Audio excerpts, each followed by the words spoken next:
Hello friends, we are going to read a poem which name is Catholic Mother, written by Eunice D'Souza. Eunice D'Souza was an Indian English language poet, literary critic and novelist. Among her notable books of poetry is Women in Dutch Painting 1988. This poem is a satirical take on the two institutions, namely the church and family.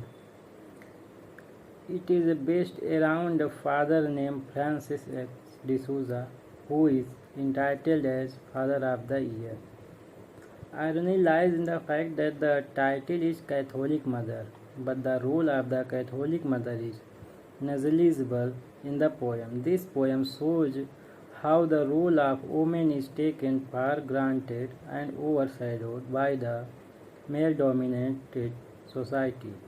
The person addressed as the Father of the Year is actually given this title because he has fathered 7 children in 7 years, and such account is recognized by that society as a sign of prowess, whereas the mother's effort is unrecognized by the society. What appears glorious and the cause of celebration is ironically a form of criticism of governmental family planning policies.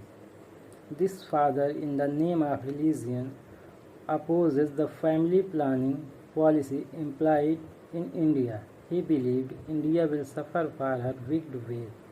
Two other members of the church, parish priest and mother superior, is seen in supporting him, but his wife is seen remaining silent as if she did not have the right to speak her mind out.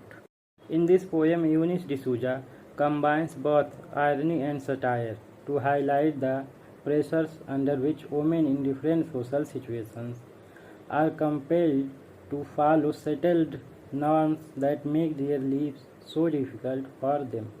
The poem "To India, My Native Land" has been written by Henry Louis Vivian Desrosiers, the founder of the Young Bengal movement that took an active part in the freedom struggle against the British. The poem reflects his love for